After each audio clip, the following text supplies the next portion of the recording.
Hello everyone, this is Shankhu Subra Roy Kormokar and welcome to my channel that is Reverberation Guidelines. So আজকে আমরা একমাত্রিক এবং দ্বিমাত্রিক গতির অন্তিম পর্যায়ে আছি এবং এখানে আমরা আপেক্ষিক গতি নিয়ে কথা বলবো এবং এই আপেক্ষিক গতির বিভিন্ন রকম শ্রেণীবিভাগ এবং বিভিন্ন রকম পর্যায় নিয়ে আলোচনা করব। So here we go. So type 1।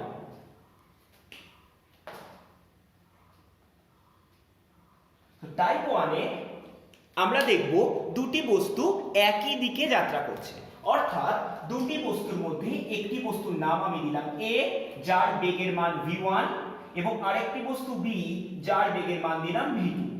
কে বড় কে ছোট জানবার দরকার নেই, এখন উভয়ই পূর্ব দিকে যাত্রা করছে। কিভাবে আমরা বলতে পারি? কারণ আমরা একটা দিকদর্শন জানি, যার উপর দিকে থাকে নর্থ, ডান দিকে থাকে ইস্ট, সুতরাং নিচের দিকে থাকে সাউথ এবং পূর্বের বিপরীত দিকে থাকে ওয়েস্ট। এখন যদি আমাদের বলা হয় এ বস্তুর সাপেক্ষে বি বস্তুর বেগ, অর্থাৎ এ কে ফিক্স করে আমরা বি এর বেগ জানতে চাইব, অর্থাৎ এ বস্তুর সাপেক্ষে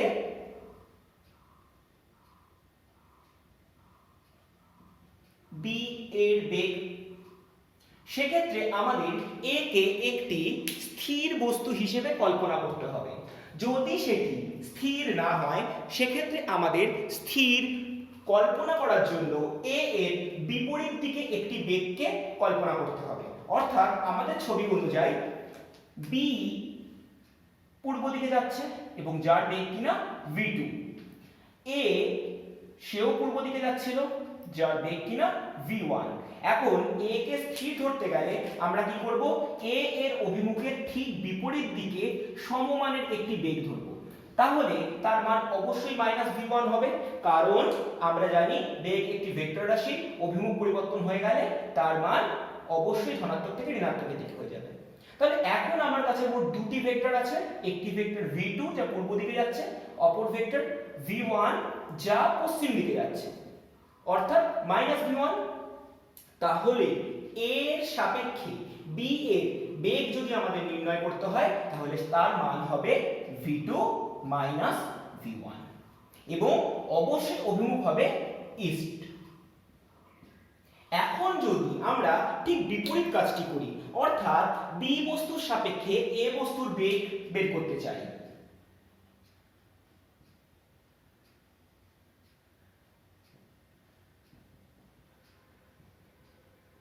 সেক্ষেত্রে আমাদের বিটাকে স্ট্যাটিক ধরতে হবে। এখন স্ট্যাটিক ধরবো কি করে? তাহলে আমরা এর বেগটাকে আগে ধরে নিই। এ v1 বেগে যাচ্ছিল, এখন যদি বি এর বেগকে পুরোপুরি উল্টে দেওয়া হয়, অর্থাৎ বি এর আগের অভিমুখ ছিল পূর্ব দিকে, এখন হয়ে যাবে পশ্চিম দিকে v2 বেগ, অর্থাৎ -v2 বেগে। এখন যদি আমরা লব্ধি বার করতে চাই তাহলে বি এর সাপেক্ষে এর বেগ হয়ে যাবে v1 v2 এবং অবশ্যই এটা পূর্ব দিক বরাবর হবে। যদি এটি মাইনাসে আসে তাহলে আমরা এটিকে বলতে পারবো v2 v1 পশ্চিম দিক বরাবর। ক্লিয়ার? এখন টাইপ 2 নিয়ে আমরা আলোচনা করব। এখন দেখা যাচ্ছে দুটি কণা একই রেখা বরাবর যাত্রাশীল হলেও দুজনের অভিমুখটি 180 ডিগ্রি কোণে ক্রিয়াশীল। অর্থাৎ যদি এ কণাটি পূর্ব অভিমুখে v1 বেগে যাত্রা করে তাহলে বি কণাটি পশ্চিম অভিমুখে v2 বেগে যাত্রা করছে, অর্থাৎ উভয়ের মধ্যবর্তী কোণ 180 ডিগ্রি। এখন যদি আমরা পূর্বের ন্যায় এ বস্তুর সাপেক্ষে বি বস্তুর বেগ বার করতে চাই তাহলে আমাদের এ কে আবার স্থির বলে কল্পনা করতে হবে, কিন্তু স্থির আমরা সাধারণভাবে কল্পনা করতে পারবো না, অর্থাৎ আমাদের এর জন্য একটি বিপরীত অভিমুখে বেগকে কল্পনা করে দিতে হবে। অর্থাৎ এ এই বরাবর যাচ্ছিল v1 বেগে, আমরা এ কে স্থির ধরার জন্য বিপরীত অভিমুখে -v1 একটি বেগ কল্পনা করে নেব। তাহলে এবার এ আপেক্ষিকভাবে স্থির হয়ে যাবে, কিন্তু বি এর বেগ অলরেডি এদিকে ছিল এবং যার মান ছিল v2। এখন যদি a বস্তুর সাপেক্ষে b এর বেগ বের করতে হয় তাহলে উভয়ের অভিমুখ অনুযায়ী বেগের মান বেরোবে। সুতরাং বেগ হবে v2 minus of minus v1, that is v2 plus v1. Clear? আবার যদি আমরা b বস্তুর সাপেক্ষে a বস্তুর বেগ বের করতে চাই,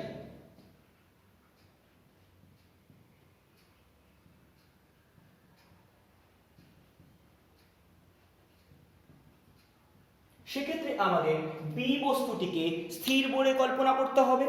এখন স্থির বলে কল্পনা করার অর্থটা কি না, অলরেডি আমাদের b বস্তুর একটি বেগ ছিল যা কিনা v2 পশ্চিম দিকে কাজ করছিল, অর্থাৎ আমরা যদি একে স্থির ধরতে হয় তাহলে আমরা উল্টো দিকে অর্থাৎ পূর্ব দিকে -v2 বেগ নিয়ে কল্পনা করব।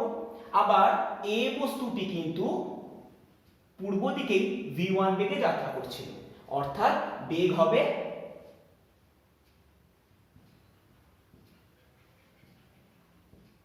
v1 minus of v2। সেক্ষেত্রে তুল্য মান হবে v1 plus v2। এখন প্রশ্ন হচ্ছে আমরা এখানে মাইনাস অফ মাইনাস কেন করছি? আমরা কিন্তু এখানেও মাইনাস অফ মাইনাস করেছি। একটু ভালোভাবে বুঝতে হবে যে আমরা যখন ভেক্টর পড়িয়েছিলাম তখন একটা কথা বলেছিলাম যে b বস্তুর সাপেক্ষে a বস্তুর বেগ, এই কথার মানে হচ্ছে a এর বেগ বিয়োগ b এর বেগ, অর্থাৎ আমরা এক্ষেত্রেও তাই করেছি, a এর বেগ বিয়োগ b এর বেগ। এখন অভিমুখ বিপরীত হওয়ার জন্য v1 এর অভিমুখ যা v2 এর অভিমুখ কিন্তু আগে থেকেই একটি মাইনাস চিহ্ন যুক্ত আছে, অর্থাৎ সেই জন্য দুটি মাইনাস যোগ হয়ে যাচ্ছে। ক্লিয়ার? অর্থাৎ পূর্বের আলোচনাগুলি থেকে আমরা একটি জিনিসে খুব স্পষ্ট যে আমাদের কাছে যদি একমুখী দুটি বস্তু থাকে যার একটির বেগ va এবং অপরটির বেগ vb এবং বস্তুদ্বয়কে যদি a এবং b দ্বারা সূচিত করা হয় তাহলে আমরা বলতে পারি a বস্তুর সাপেক্ষে b বস্তুর বেগ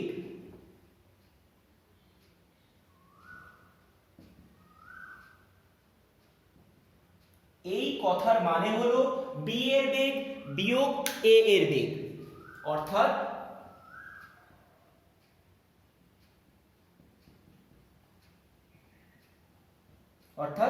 একই কথায় আমি লিখতে পারবো vb মাইনাস va। অন্যদিকে যদি দুটি বস্তু বিপরীত অভিমুখে যাচ্ছে, ধরা যাক এটি যাচ্ছে va এবং এটি যাচ্ছে vb, তখন যদি আমরা a বস্তুর সাপেক্ষে b বস্তুর বেগ মাপি, সেক্ষেত্রে আমরা কি লিখব? b বস্তুর বেগ বিয়োগ a বস্তুর বেগ। এবং এক্ষেত্রে দেখবার বিষয় vb বিয়োগ মাইনাস অফ va হবে, কারণ প্রাথমিক অবস্থাতেই একটি যদি পূর্ব দিকে যাচ্ছিল আর একটি যাচ্ছিল পশ্চিম দিকে, সেই অর্থে b এর বেগের সাপেক্ষে a এর বেগের অভিমুখ সম্পূর্ণ ভিন্ন ছিল, সেই জন্য একটি মাইনাস বারবার চলে আসছিল, অর্থাৎ অন্তিম অবস্থায় আমাদের মান হবে va প্লাস vb। যেটি মূলত বলবার বিষয় সেটি হচ্ছে দুটি বস্তু যদি একই দিক বরাবর যাত্রা শুরু করে তাহলে তাদের আপেক্ষিক বেগ হ্রাস পায়, এবং দুটি বস্তু যদি বিপরীত অভিমুখে যায় তাহলে তাদের আপেক্ষিক বেগ বৃদ্ধি পায়। সেই জন্য ট্রেনে উঠলে আমরা আমাদের সহযাত্রীকে স্থির দেখি, কারণ ট্রেনে আমি যে বেগে যাই আমার সহযাত্রীও সেই বেগে যায়, অর্থাৎ দুজনের অভিমুখ একই, অর্থাৎ আমার সাপেক্ষে সহযাত্রীর বেগ ইকুয়াল টু সহযাত্রীর বেগ বিয়োগ আমার বেগ, অর্থাৎ দুজনের বেগই সমান হয়। সেই জন্য আমি আমার সহযাত্রীকে স্থির দেখি। কিন্তু মুখোমুখি ক্রস করা দুটি ট্রেন সব সময়ের জন্য বেগ প্রচুর বৃদ্ধি করে ফেলে, তার কারণ দুজনের অভিমুখ আলাদা, অর্থাৎ দুজনের বেগের সমষ্টি হয়ে যায় সেক্ষেত্রে আপেক্ষিক বেগ। ক্লিয়ার?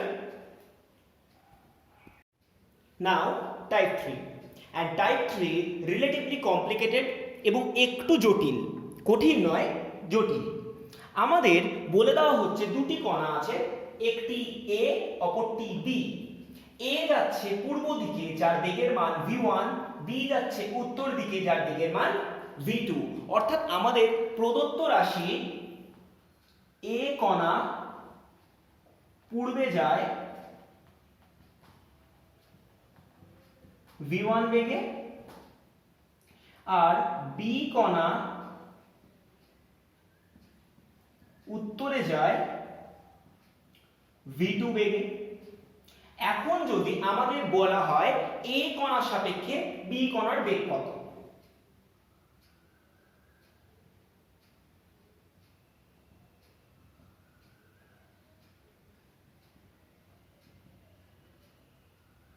তাহলে আমাদের আবার আগের মতো এ কণাকে স্থির বলে কল্পনা করতে হবে।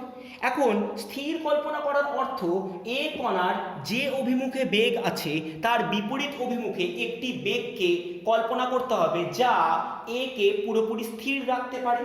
অর্থাৎ এ পূর্ব দিক বরাবর v1 বেগে যাচ্ছিল, অর্থাৎ আমাদের যেটি করতে হবে তাকে -v1 বেগ একটি কল্পনা করতে হবে যা মূলত কাজ করবে পশ্চিম দিক বরাবর। এখন যদি আমরা পুরো চিত্রটি আঁকি তাহলে আমাদের ক্ষেত্রে দেখতে হবে বি কণা যাচ্ছে v2 বেগে উত্তর দিকে এবং এ কণাকে স্থির রাখার জন্য আমি -v1 বেগ কল্পনা করেছি। তাহলে আমাদের এ কণার সাপেক্ষে বি কণার বেগ করতে গেলে আমরা কি জানি, বি কণার বেগ মাইনাস এ কণার বেগ। এখন বি কণার বেগ কত, v2, কিন্তু সমস্যা হবে এখানেই যেখানে আমরা লিখব জে ক্যাপ এবং এ কণার বেগ minus v1 into I cap. কারণ হচ্ছে এটি যে অক্ষ বরাবর কাজ করছে এটি তার সাথে সমকোণে থাকা একটি অক্ষ। অর্থাৎ আমি যদি অক্ষ হিসেবে এটিকে y অক্ষ বলি, আমার কিন্তু এটি x অক্ষ, অর্থাৎ পূর্ব পশ্চিমটি x অক্ষে শায়িত এবং উত্তর দক্ষিণটি y অক্ষে শায়িত।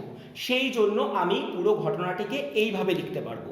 আর এ কণার সাপেক্ষে বি কণার বেগ বার করতে গেলে আমার চূড়ান্ত অবস্থায় হয়ে যাবে v1 i cap plus v2 j cap. অর্থাৎ যদি আমাদের বেগের চরম মান বের করতে হয়, অর্থাৎ এ সাপেক্ষে বি এর পরম মান, তাহলে তার মান হবে √v1 square plus v2 square. এখন অভিমুখের প্রশ্ন যদি আসে, অর্থাৎ কোন অভিমুখে ক্রিয়াশীল হচ্ছে, সেক্ষেত্রে আমাদেরকে এই ভেক্টর দুটিকে কল্পনা করতে হবে v2 এবং -v1। এখন অভিমুখ দুটি ভেক্টরের এই দুটি সূচনা বিন্দু, তাহলে আমি যদি ধরে নেই যে অনুভূমিকের সাথে এই কোণটি থিটা, তাহলে আমি উল্লম্ব অক্ষ বরাবর এটিকে এই বরাবর যদি নিয়ে আসি তাহলে এটি হয়ে যাবে v2।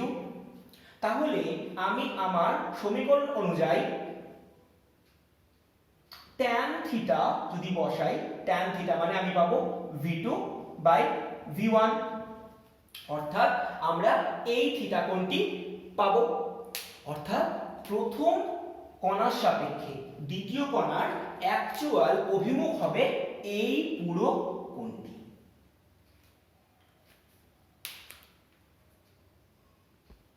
অর্থাৎ theta equal to tan inverse v2 by v1। এই কথার অর্থ হলো আমাদের এই কোণটি যদি আলফা হয়ে থাকে তাহলে আলফা প্লাস থিটা অবশ্যই 180 ডিগ্রি হয়ে যাবে।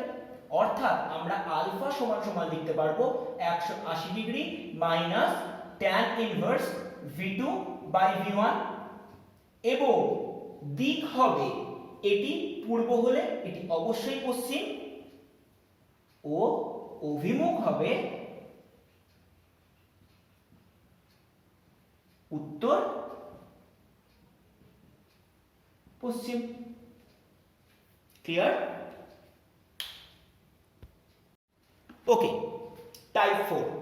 সো টাইপ 4 প্রবলেমে দুটি কণা আছে, একটি কণা এ এবং অপর কণা বি। এ কণাটি যাচ্ছে পূর্ব দিকে এবং বি কণাটি যাত্রাপথ উত্তর পূর্ব দিকে, অর্থাৎ দুটি কণা সমকোণে যাচ্ছে না, আবার সরল রেখা বরাবরও যাচ্ছে না।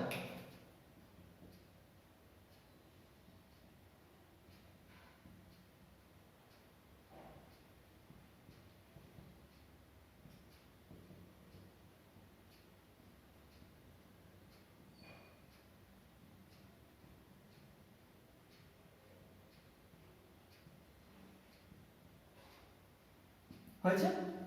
এখন দেখ, এবার যদি আমাদের বলে দেয় যে এ কণাটি আপেক্ষিকভাবে মনে করছে বি কণাটি নাকি উত্তর দিকে যাচ্ছে, তাহলে এ ও বি কণার বেগের সম্পর্ক কি?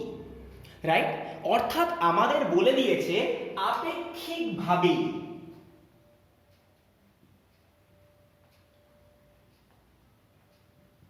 এ কণা মনে করছে বি কণা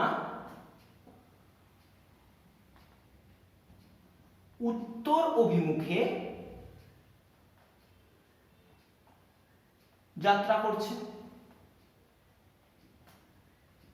কিন্তু আমি আবারও বলছি, বি কণা যাত্রা করছে উত্তর পূর্ব দিকে, কিন্তু এ কণার মনে হচ্ছে যে বি কণাটি নাকি শুধুমাত্র উত্তর দিকে যাত্রা করছে। এটি কেন হচ্ছে? দেখ কেন হচ্ছে। আমরা বি কণার একটি উপাংশ বিয়োজন করব। আমাদের ক্ষেত্রে বি কণাটি এই দিক বরাবর যাচ্ছে v2 বেগে, আমার এই দিক বরাবর কাজ করছে পূর্ব, এই দিক বরাবর কাজ করছে উত্তর, অর্থাৎ আমরা বি কণার গতিপথে ভাবছি। এখন ধরা যাক এই বি কণাটি অনুভূমিক উপাংশ, অর্থাৎ পূর্বের সাথে থিটা কোণে আনত। তাহলে v2 বেগের একটি উপাংশ এই দিকে কাজ করে, যার মান হয় v2 cos থিটা। ভেক্টর বিয়োজনে আমরা বারবার এটি করেছি। এবং উলম্ব উপাংশে কাজ করে v2 sin থিটা। ক্লিয়ার? অর্থাৎ বি কণার বেগ আমরা লিখতে পারি v2 cos theta i cap plus v2 sin theta j cap, কারণ এটি কাজ করছে পূর্ব অভিমুখে এবং এটি কাজ করছে উত্তর অভিমুখে। কিন্তু এ কণা শুধুমাত্র পূর্ব দিকে যাচ্ছে, অর্থাৎ এ কণার বেগ শুধুমাত্র পূর্বে ক্রিয়াশীল। তাই আমি লিখতে পারি এ কণার বেগ v1 i ক্যাপ, যা শুধুমাত্র পূর্ব দিকে কাজ করছে। এখন যদি এ কণাটি বি কণাকে উত্তর দিকে যেতে দেখে, তার অর্থ হচ্ছে এ কণাটি এই অভিমুখ বরাবর বি কণার যে উপাংশ আছে তা সমবেগ। কারণ আমরা একটু আগে বলেছিলাম সমবেগে গতিশীল দুজন সহযাত্রী পরস্পরকে স্থির রাখে, অর্থাৎ আমরা বলতে পারি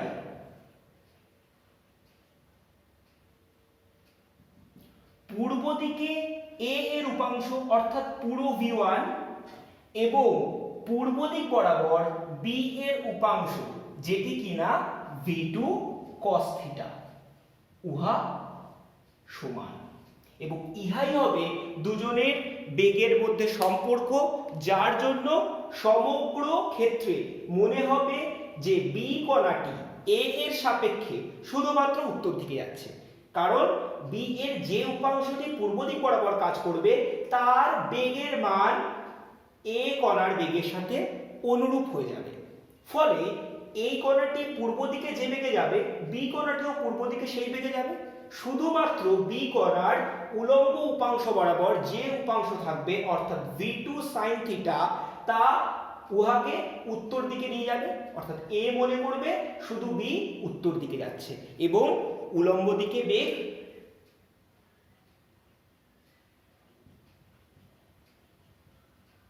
হবে v2 sin থিটা, যা এ সাপেক্ষে বি এর আপেক্ষিক বেগ।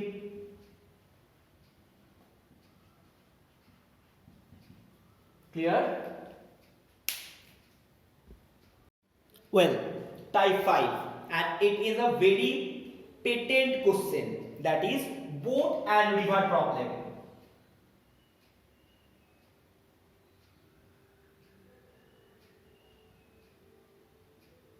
Right? দেখ, মানে এই জাতীয় প্রবলেমকে আমরা সুইমম্যান প্রবলেম বলেও চিনি। বেসিক্যালি আমাদের কাছে এখানে একটা রিভার আছে, সো এটা আমার রিভার, এই বরাবর জল আছে। এই টোটাল রিভারের চওড়া হচ্ছে ডি। এখন একটি লোক যদি এখানে নৌকো নিয়ে নদী পার হতে চায়, অর্থাৎ এপাশ থেকে ওপাশ পার হতে চায়, তাহলে নদীর স্রোতের ওপর অনেক কিছু জিনিস নির্ভর করবে এবং সেই নির্ভরশীলতাগুলোই আমরা আলোচনা করব। সো টাইপ 5 এর ফার্স্ট ইকুয়েশন, যদি নদীতে স্রোত না থাকে তাহলে ধরি নৌকার বেগ vb অর্থাৎ ভেলোসিটি অফ বোট, এবং যেহেতু নদীটি ডি পরিমাণ চওড়া তাহলে ডি চওড়া নদী পেরোতে সময় লাগবে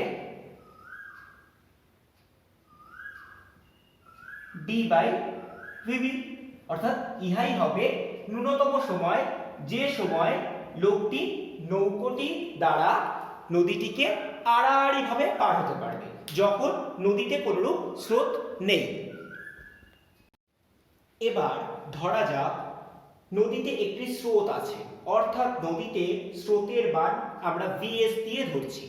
vs means velocity of stream. এখন যদি নদীতে স্রোতের মান vs হয় তাহলে আমাদের সমগ্র পরিকল্পনাটি দেখতে হবে অনেকটি এরূপ, অর্থাৎ আমাদের নদী হচ্ছে ডি চওড়া, বাহক পেরোতে চাইছেন এই বরাবর এবং স্রোত কাজ করছে এই বরাবর, অর্থাৎ উভয়ের মধ্যে 90 ডিগ্রি কোণ ক্রিয়াশীল। এখন যদি এই বরাবর মাঝি নৌকো চালাতে চান তাহলে মাঝি কখনোই এ বিন্দুর ঠিক বিপরীত পাশে অবস্থিত বি বিন্দুতে পৌঁছতে পারবে না, কারণ এক্ষেত্রে দুটি ভেক্টরের লব্ধি ক্রিয়া করে যাবে এই বরাবর। যেহেতু নৌকোর বেগও একটি ভেক্টর রাশি, অপরদিকে স্রোতের বেগও একটি ভেক্টর রাশি, ফলে লোকটি চূড়ান্ত অবস্থায় নদী পার হতে পারবে ঠিকই, কিন্তু আড়াআড়ি বিপরীত বিন্দুতে নয়, অর্থাৎ এ বিন্দুর আড়াআড়ি বিপরীত বিন্দু বি তে না পৌঁছে সে পৌঁছে যাবে সি তে। অর্থাৎ যদি নৌকো দ্বারা স্রোতের সাথে 90 ডিগ্রি কোণে নদী পার হওয়ার প্রচেষ্টা হয়,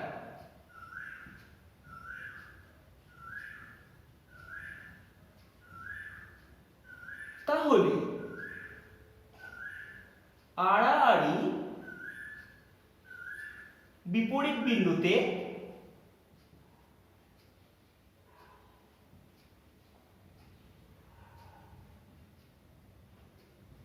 পৌঁছানো যাবে না। সেক্ষেত্রে দূরবর্তী কোনো একটি বিন্দুতে পৌঁছবে, কিন্তু মনে রাখতে হবে এইভাবে যদি নৌকো চালানো যায় তাহলে কিন্তু ন্যূনতম সময়ে নদী পার হতে হবে। কিন্তু যেটি মেন ইম্পর্টেন্ট জিনিস, এই অবস্থায় ন্যূনতম সময়ে নদী পার হওয়া যাবে।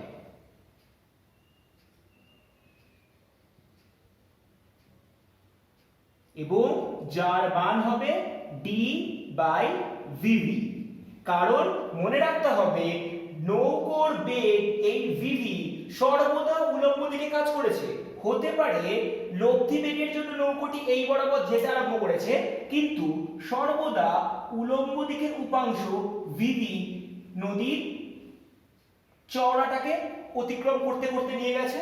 অর্থাৎ এই সময়ে ন্যূনতম সময় দ্বারা নদী পার হওয়া যাবে এবং এটি হবে টি মিন। অর্থাৎ স্রোত থাকলেও এই সময় নদী পার হওয়া যাবে, আবার স্রোত না থাকলেও এই সময় নদী পার হওয়া যাবে যদি নৌকোটি খাড়া উল্লম্ব দিকে যেতে আরম্ভ করে।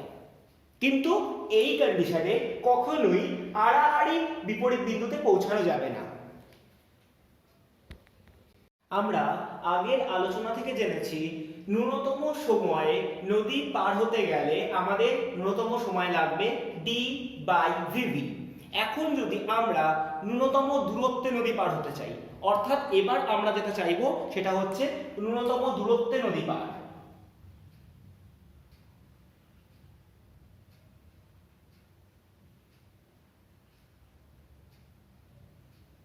অর্থাৎ এটি করবার জন্য আমাদের যেটি সবার প্রথমে লাগবে সেটি হচ্ছে আমাদের পুরো বিপরীত বিন্দুতে এসে পৌঁছতে হবে। অর্থাৎ আমাদের যদি সমগ্র নদীটি ডি চওড়া যুক্ত হয়ে থাকে, তাহলে আমাদের এই বিন্দু থেকে যাত্রা শুরু করে আমাদের ঠিক আড়াআড়ি বিপরীত বিন্দুতে এসে পৌঁছতে হবে।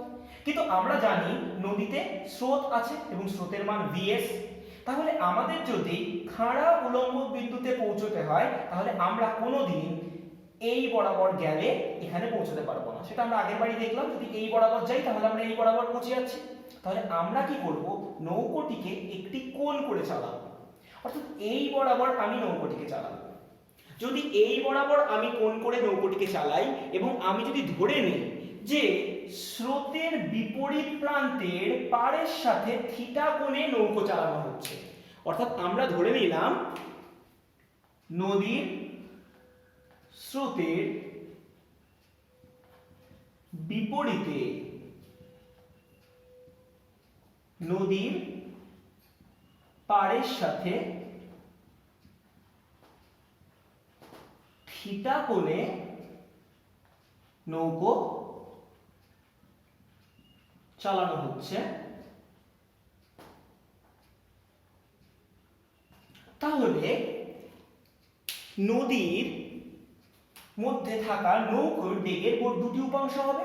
এই দিক বরাবর কাজ করবে vv cos থিটা এবং উল্লম্ব দিকে কাজ করবে vv sin থিটা।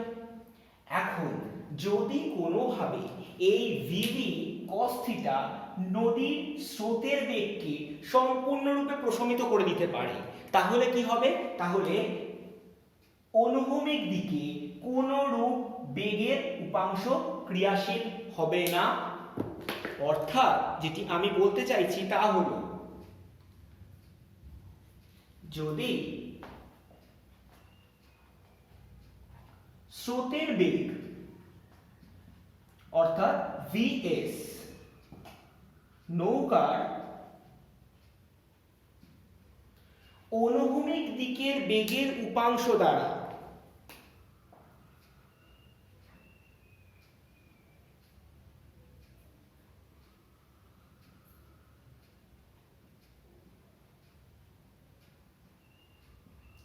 প্রশমিত হয়,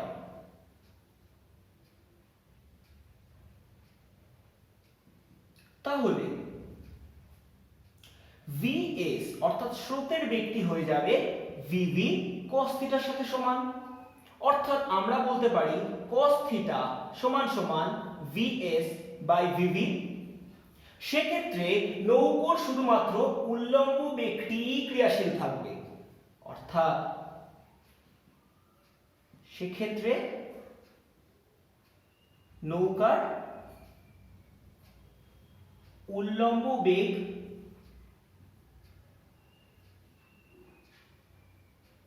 প্রতীয়মান হবে, যার মান কিনা ভিভি সাইন থিটা। অর্থাৎ নদী পার হতে এবার সময় লাগবে সমগ্র যাত্রাপথ ডি এবং এই বেগ নিয়ে পার হবে, অর্থাৎ আড়াআড়ি বিপরীত বিন্দুতে পৌঁছতে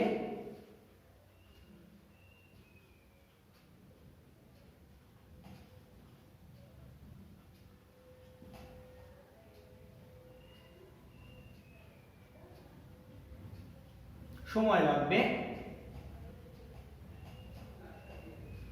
d by V V sine theta.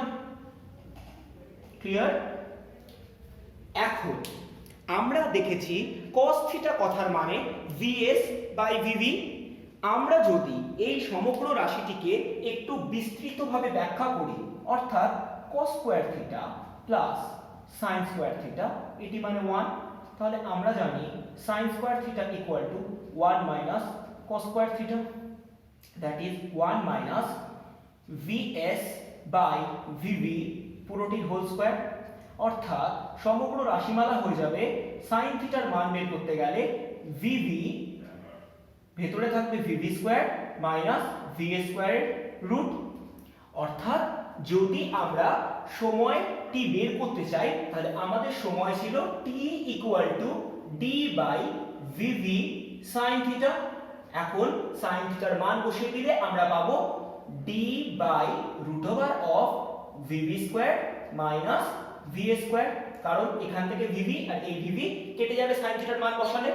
অর্থাৎ আড়াআড়ি ভাবে স্রোতযুক্ত কোনো একটি নদী পার হতে গেলে আমাদের নৌকোকে উলম্ব দিকে চালালে হবে না, বরং স্রোতের বিপরীত দিকে একটি কোণ করে চালাতে হবে, এবং সেক্ষেত্রে আমাদের সময় লাগবে d by root over of নৌকোর বেগের স্কয়ার মাইনাস স্রোতের বেগের স্কয়ার। এবং মনে রাখতে হবে এই সকল ক্ষেত্রে নৌকোর বেগকে অবশ্যই স্রোতের বেগের থেকে বেশি হতে হবে, নয়তো কখনোই এটি সম্ভব নয়। এবং এটি হচ্ছে ন্যূনতম দূরত্বে অর্থাৎ আড়াআড়ি ভাবে নদী পাড়ের সমীকরণ।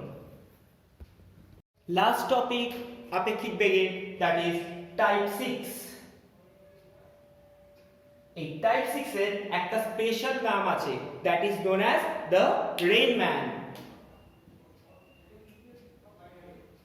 স্পাইডারম্যান, হিউম্যান, এরকম রেইনম্যান। সো রেইনম্যানের ক্ষেত্রে কনসেপ্ট হচ্ছে এরকমই, ধর কোনো রকম বাতাস নেই। সো এর অনেক টাইপ আছে, আমরা সবচেয়ে বেসিক টুকু নিয়ে আলোচনা করব কারণ আমরা একদম প্রথম দিকে আছি। সো কোনো ধর বাতাস নেই মানে বায়ু প্রবাহ হচ্ছে না, তো আমরা শুধু এইটুকুই দেখব।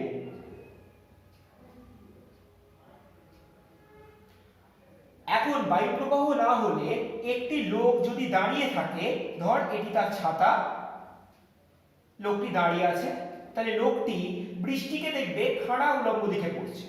অর্থাৎ বায়ু প্রবাহ না থাকলে স্থির কোনো একটি লোক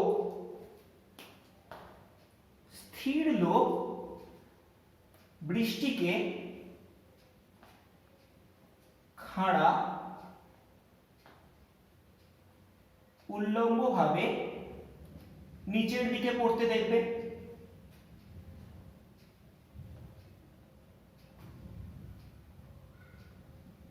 রাইট? সো আমি ধরে নিচ্ছি বৃষ্টির বেগ কিনা vr এবং এর বেগ vr, কারণ ভেলোসিটি অফ বেগ। কিন্তু অদ্ভুত রকম ভাবে লোকটি যদি হাঁটতে আরম্ভ করে তাহলে ছাতাটিকে একটু হলেও বাঁকাতে হয়, অর্থাৎ টিল্ট করতে হয়। এটা আমরা প্রত্যেকে জানি। অর্থাৎ যদি আমরা নরমাল আমাদের ছাতা ছিল এরকম, বায়ু প্রবাহ হচ্ছে না, আমরা এভাবে বৃষ্টি অনুভব করছি এবং vr বেগে বৃষ্টি আসছে। এবার যদি তুই হাঁটতে আরম্ভ করিস এই দিক বরাবর, যদি আমি এদিক বরাবর হাঁটতে আরম্ভ করি, তাহলে অদ্ভুতভাবে দেখবি ছাতাটিকে যেদিকে হাঁটবো সেই দিক বরাবর বাঁকিয়ে নিতে হয়। অর্থাৎ যতক্ষণ তুই দাঁড়িয়েছিলি বৃষ্টি নরমাল পড়ছিল, তুই যেই হাঁটতে আরম্ভ করলি বৃষ্টি বেগে পড়তে আরম্ভ করলো। ব্যাপারটা একদমই সেরকম নয়। আমি ধরে নিচ্ছি আমি হাঁটছি এই দিকে v b বেগে, কারণ আমি অবজারভার, আমি এই বেগে হাঁটছি। আর ওপরের দিক থেকে বৃষ্টি পড়ছে ভি আর। আমরা জানি দুটি লব্ধিকে কিভাবে নিতে হয়, কারণ লব্ধি নিতে গেলে সব সময়ের জন্য আমাদের কি করতে হবে, দুটি ভেক্টরে হয় সূচনা বিন্দু নয় অন্তিম বিন্দু, সেই জন্যই আমি বৃষ্টির বেগকে ওপর থেকে নিচের দিকে নামিয়ে এনেছি। এখন এখন এখন আমরা যদি এইভাবে বুঝতে চাই, তাহলে আমাদের বেগ এই দিকে কাজ করছে যেটা কিনা ভিভি, এবং বৃষ্টি নিচের দিকে পড়ছে যেটি কিনা ভিআর। এখন আমাদের সাপেক্ষে বৃষ্টির বেগ যদি বার করতে হয়, আমরা যখন চলমান তখন আমরা তো স্থির নই। এখন আমাদের স্থির করবার জন্য কি করতে হবে, আমাদের বেগের বিপরীত দিকে একটি বেগকে কল্পনা করতে হবে, যার মান কিনা মাইনাস ভিভি। অর্থাৎ চলমান অবস্থায় নিজেদেরকে স্থির নির্দেশতন্ত্রে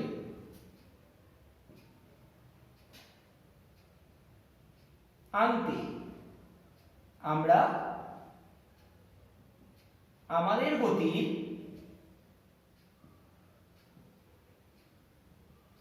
বিপরীতে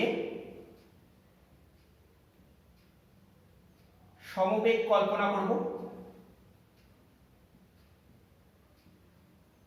যা আমরা করেছি বাস্তবপক্ষে মাইনাস ভিভি। ফলে আমাদের কাছে দুটি ভেক্টর ক্রিয়াশীল হচ্ছে, একটি হচ্ছে মাইনাস ভিভি, একটি হচ্ছে ভিআর। ফলে আমাদের জন্য লব্ধি বেগটি হবে এই দিকে, অর্থাৎ যেটি আমরা অনুভব করব, that is V of observed. So সেই জন্য আমাদের ছাতাটিকে এই বরাবর বাঁকাতে হয়েছে। সুতরাং বৃষ্টির বেগ মনে হবে v0। এখন এই v0 এর মান কি করে বের করব, দেখা যাক। আমরা কি করছি, এই বেগটাকে এই বরাবর নিচে নিয়ে চলে আসছি, তাহলে আমাদের এটি হয়ে গেল vb, এই দিক বরাবর কাজ করছে vr।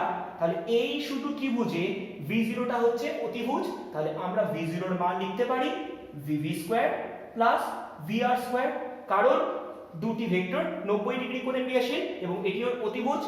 আর আমাদের যদি ছাতাটিকে উলম্বের সাথে থিটা কোণে বাঁকাতে হয়, তাহলে এটি থিটা হলে আমরা এটিকেও থিটা বলতে পারবো। তাহলে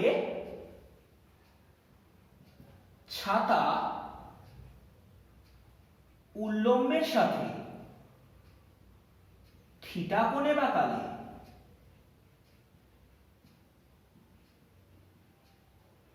ট্যান থিটা সমান সমান কত হবে, ট্যান থিটা কথার মানে লম্ব বাই ভূমি। এখন থিটার সাপেক্ষে এটি হয়ে যাবে লম্ব, অর্থাৎ ভিভি বাই ভিআর। অর্থাৎ বৃষ্টির হাত থেকে আমাদেরকে বাঁচার জন্য ছাতাটিকে ট্যান থিটা সমান সমান ভিভি বাই ভিআর, অর্থাৎ থিটা সমান সমান tan inverse V V by V R এই কোণে বাঁকিয়ে নিতে হবে। এবং ইহাই হবে আমাদের রেনম্যান প্রবলেমের মেন ইস্যু। আমি আবারও বলছি, রেনম্যান প্রবলেমের প্রচুর কঠিন কঠিন গাণিতিক সমস্যাবলী হয়, যা আমাদের সবটা এক্ষুনি করা সম্ভব নয়। এটি একদম বেসিক এবং এরপরে আমরা বিভিন্ন রকমের প্রবলেম করব, বাট এটি আমাদের একদম basic. So end of the day, stay home, stay safe.